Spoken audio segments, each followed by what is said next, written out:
A thunder of jets in an open sky, a streak of gray, and a cheerful... A loop, a whirl, and a vertical climb, and once again you'll know it's time for the adventures of Rocky and Bullwinkle and friends. Starring that supersonic speedster, Rocket J. Squirrel, with his pal Bullwinkle the Moose, and a host of others. Hurry, Bullwinkle! The show's about to start! I'm coming as fast as I can.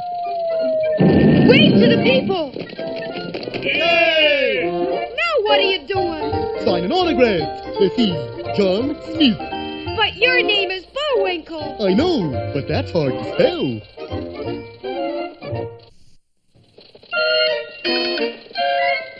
We're gonna have a lot of fun. Come on and join us. Sure, there's always room for one more.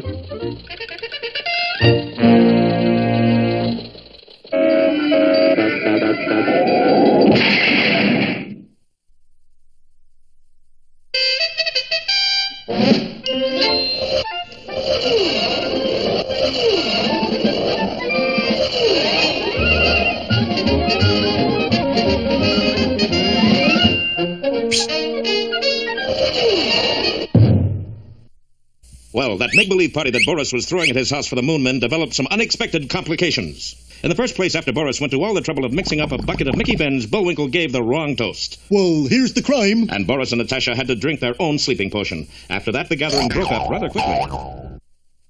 Party troopers. Then Rocky arrived and convinced Bullwinkle that he ought to return to his own laboratory. But as our friends left the house... You're under arrest by order of the United States government. What for? We have information there are 2 spies here. Spies? Who could that be? Pardon my pointing, but it looks like you 2. Grab 'em. But as the special agent grabbed Gidney, Cloyd leveled his scrooch gun, and the agent was instantly frozen solid. Wait a minute, they're not spies. They're visitors from the moon. The moon? Well, that's a job for State Department. But what about those 2? They look suspicious. Sir, you are speaking of our hosts. Oh, I'm sure they're all right. They're just a little punchy is all. Come on, Bullwinkle, we gotta get back to the lab. But what about up the creek here? We can't just leave him. Oh, he'll be all right. How long did you scrooch him for, Clyde? Only 50 years. 50 years? Kind of a long wait, ain't it? What'll we do? Hey, I got an idea. Listen. And so the next day there was a special ceremony held in the front of the National Security Building to dedicate a statue of Virus T. Updecreek, the first special agent to be scrooched in the line of duty. Very few people knew that the statue was really Updecreek himself, with a coat of white paint to keep him in good condition until he became unscrooched 50 years later. And of course the real stars of the occasion were the Moon Men. Everybody wanted to look at them. Oh, they're cute.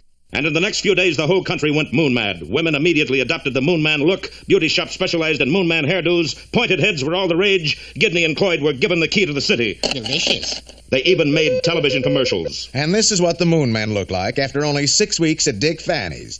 Yeah, we used to look like this. Never have so many been so curious about so few. And pretty soon the pace began to tell on Gidney and Cloyd. They couldn't even eat a meal in peace. Hello, Kirk. Hello, Marilyn. Hello, Governor. Hello, Carrie. Hello, Marlin. Hello, Roger. Hello, Sophia. Hello, Gidney. Hello, Clyde. Oh, this has gone far enough. And so one night Rocky and Bullwinkle heard a knock on their door. Come in. Why, it's the Moon Men. How do you like it here on Earth so far? It's so wonderful we can't stand it anymore. Look, I've got circles under my circles. And from shaking so many hands, look, sagging fingers. So we've got to leave now. Well, toodaloo. You don't understand. When I say we, I mean all of we. You too. Us? How come? Well, we can't just leave you here to discover the rocket fuel, you know. But I was just now sending out my laundry. Oh, well, I guess they can forward it. Quickly now. And the 2 Moon Men marched our friends to the field where they had hidden their strange spacecraft. Get in. I don't suppose we could pay now and fly later. In. I didn't think so. The door slammed shut, and with an unearthly sound, the spaceship with our heroes aboard zoomed straight up. Its destination, the moon. Don't fail to see our next episode, Hello Out There, or There's No Place Like Space. And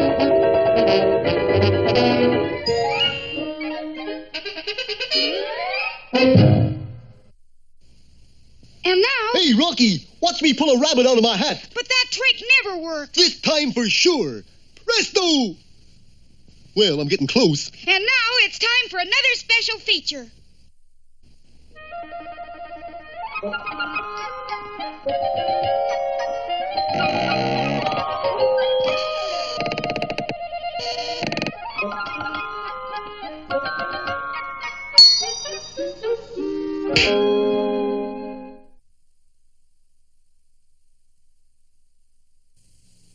Did you ever know a boy who got everything he wanted? Well, that was Jack. In fact, Jack was given so many toys by his mother that he became spoiled, and his mother became very, very poor. For you see, she used all of her money to buy toys for Jack until she was left with only one worldly possession, a cow. Except Jack, of course. Aside from being very, very poor, they were continually being frightened by loud thums. Thumb! And sometimes fees. Fee! Which would come out of the sky like thunder. This was very noisy, to say the least. But Jack's mother decided first things first and sent Jack to the village to sell the cow so they'd have money enough for food. Jack was very inexperienced in the world of commerce, so what did he do? What any young boy would do. He sold the cow for 6 lima beans. Jack, you've never heard such thumbing and feeing since you've been gone. I thought the sky would crash in on our heads. How much did you get for the cow, son? 6 lima beans, Mother. 6 lima beans? Why, Jack, you know I don't like lima beans. But the man said they were magic beans. Off to bed, Jack, not another word. So Jack went to bed without any supper. The next morning, Jack was awakened by a huge beanstalk growing right outside his window. Jack thought to himself, beanstalks this big are for climbing. And so he did. He climbed, and then he climbed some more. Finally, he reached the top. He didn't know that he was in the land of thumb. Or is it fee? Jack started out in search of food, and soon he came to a huge castle. He crossed the huge drawbridge and entered the huge gate. Everything inside the castle was huge, too. My, this room is big enough for a... Giant? This is the castle of the Giant of Thumb. Or is it Fee? He's a mean, evil giant with a nasty disposition, and he stole from your father. Let's see. 1 hen, golden egg type. 2 bags of gold, 14 carat. 1 harp, singing variety. You must return them to your mother, who is the rightful owner. But remember, the giant has a keen sense of smell. If he smells a stranger, he will say, fee, fi, fo, thumb. And then you must run for your life, because that means he's discovered you. But how do you know all this? Because I am your fairy godmouse. Just then, there was a terrible thumping noise like huge, flat footsteps. Jack hid behind the door just as the giant entered. He was huge. Wife, bring me my hen. And while Jack watched in amazement, the hen laid an egg made of solid gold. Wait a minute. Fee, fi, fo, fop. I smell... No, that's not right. Fee, fi, fo... Thumb. That's it. Thumb. Fee, fo, fi, thumb. But now I don't smell anything. So Jack returned the hen to his mother, and she seemed so delighted that the next day Jack returned to the castle. Wife, bring me my bag of gold. It was more gold than Jack knew there was in the world. Wait a minute. Fi, fo, fum, fee. No, dear, it's fee-fi-fo-fum. That's what I said. Fee, fi, fum, fo. Fum, stupid! Fee-fi-fo-fum! And as the giant and his wife argued, Jack slipped out of the door and was gone. He gave the gold to his mother. She seemed so delighted that the next day he was back in his hiding place. Wife, bring me my singing harp. Owen, it's you. Oh, when the saints go marching in, when the saints go marching in. Wait a minute. Fee, fi, fo. Fum! And for goodness sakes, hurry, I'm being stolen. Ooh, I'll give you such a thumb. Oh, when the saints go marching in, when the saints go marching in, how I want to be in the number when the saints go marching in.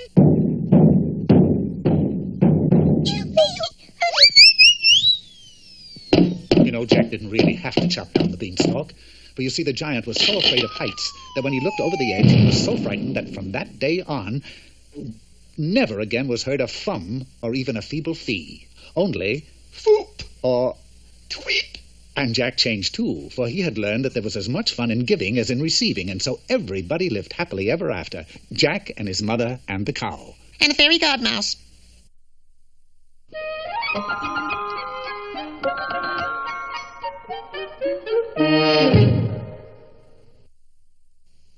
That's a pretty strange-looking painting, Bullwinkle. I just paint what I see. Well, what do you see? This is what I see.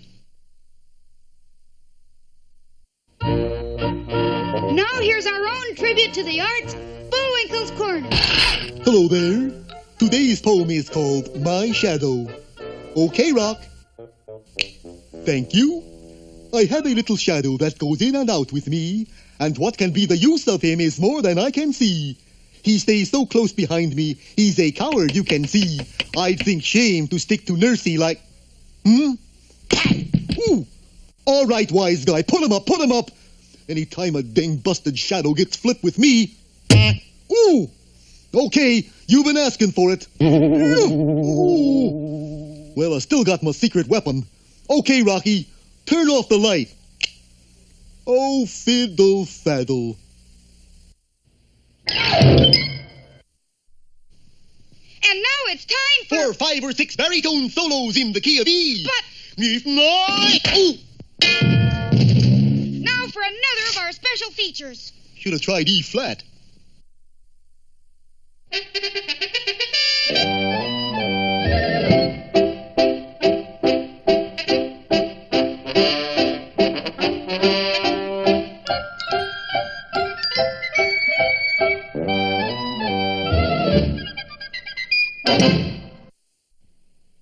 Hello, my name is Peabody.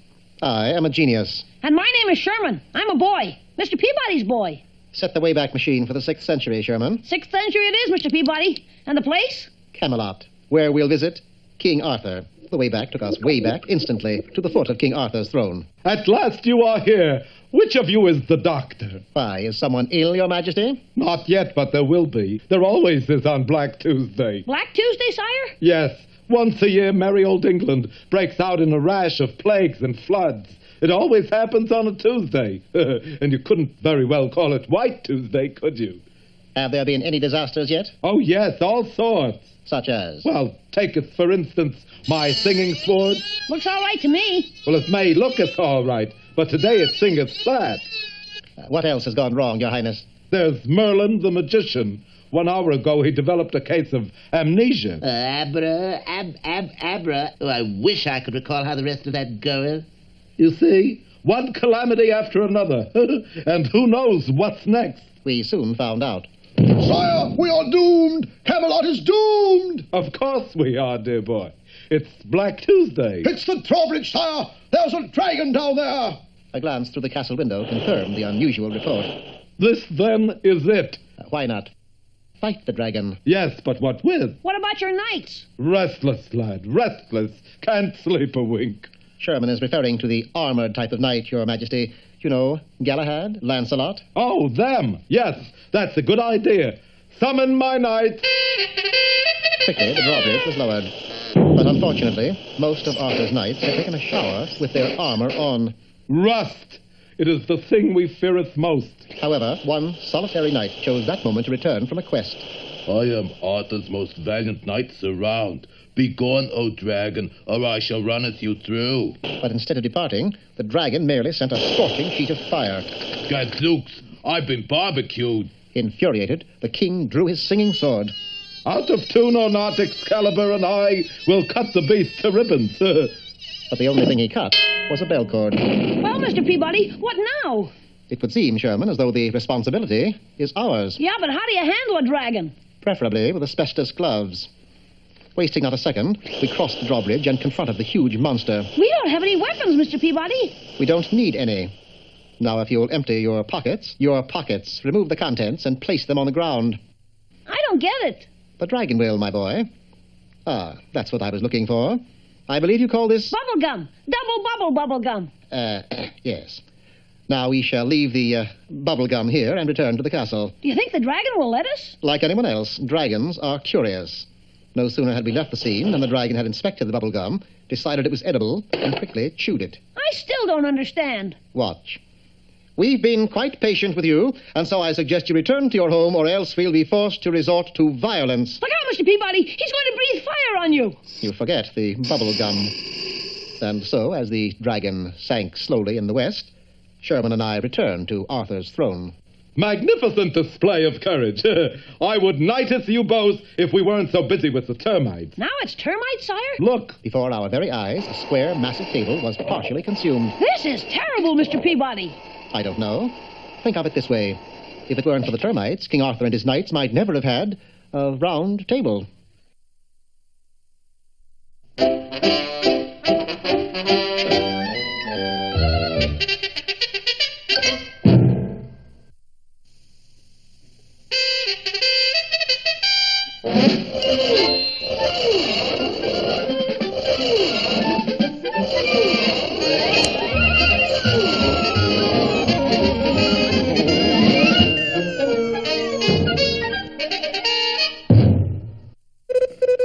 While the two moon men, Gidney and Cloyd, were kept busy making personal appearances and signing autographs, Rocky and Bullwinkle were working furiously to rediscover their lost rocket fuel. But time ran out on them when the moon men got tired of all their fame and decided to go home. It's so wonderful we can't stand it anymore. To keep our boys from finding the formula, Gidney and Cloyd made them get into their spaceship and took off for the moon, carrying Rocky and Bullwinkle with them. Up and up the strange craft went, and then suddenly... Cloyd, what is it? I don't know. I'll check the fuel indicator. Is it empty? According to this, we owe it 2 gallons. Impossible. Stand by to land. With its fuel gone, the spaceship dropped quickly down. Bullwinkle, are you all right? I guess so. Is this the floor where we get off? It sure is. Come on. One moment. You can't scare us with that anymore. If we can't get to the moon, neither can you. You know they're right, Cloyd. You mean we're stuck here? Looks like. I might as well be Scrooched. Wait a minute. You know what the rocket fuel formula is, don't you? Well, yes, but... Well, why didn't you tell us and we'll make some for you? Well... What do you got to lose? Sure, the worst you can wind up with is a mess of fudge cake. All right, but I certainly wish I knew what happened to our fuel. Well, if Gidney had happened to glance outside, he would have found out right away. For 2 familiar figures were scurrying off, carrying between them the fuel tank which they had removed from the moon men's ship. Well, Boris, we have done it again. I certainly have. We still don't have the formula. Who needs it? We got tank of the fuel itself. Now let's check timetable to see what time leaves next submarine. Meanwhile, back in the disabled spaceship, Rocky had just finished reading the formula for the rocket fuel. Well, we can get all the ingredients, I think, except this one. What's that? Mooseberry juice. Mooseberry juice? Heck, that's easy. Oh, not as easy as all that. There's only one place in your whole country where it grows. Where's that? Near a little town called Frostbite Falls. Frostbite Falls? You know it? Know it? It's our hometown. Yup, right here in Minnesota. Bullwinkle, that's Florida. Well, if they're going to keep adding states all the time, they can't expect me to keep up. Minnesota's up here. Where's Frostbite Falls? I don't see it. What's the population? 23? Here, better use this microscope. And while Bullwinkle searched for the location of the country's only mooseberry patch, Boris and Natasha were sitting in a rowboat a couple of miles offshore. Keep your eyes open, Natasha. The submarine should be surfacing any minute. But, darling, how can I see in all this fog? You should have eyes like mine, Natasha. They don't miss one teensy-tiny little thing. Big things, yes, but little things, no. All right, you two, get below. It's all yours. You're not coming? You're leaving, he's leaving, I'm staying. Somebody's got to mind the store. And so the 2 spies carefully stowed the explosive rocket fuel and headed the midget submarine across the ocean toward its sinister destination. While our friends were still figuring out how to get to Frostbite Falls, be sure to see our next episode, A Creep in the Deep, or Will Success Spoil Boris Badenov? Well,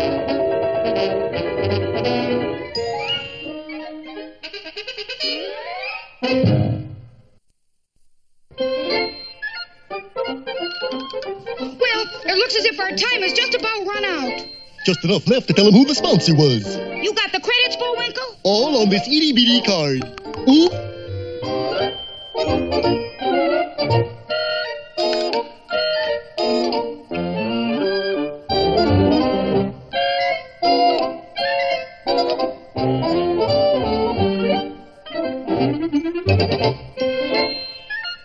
We're late again, Bullwinkle. Right. Bye now. See you next time.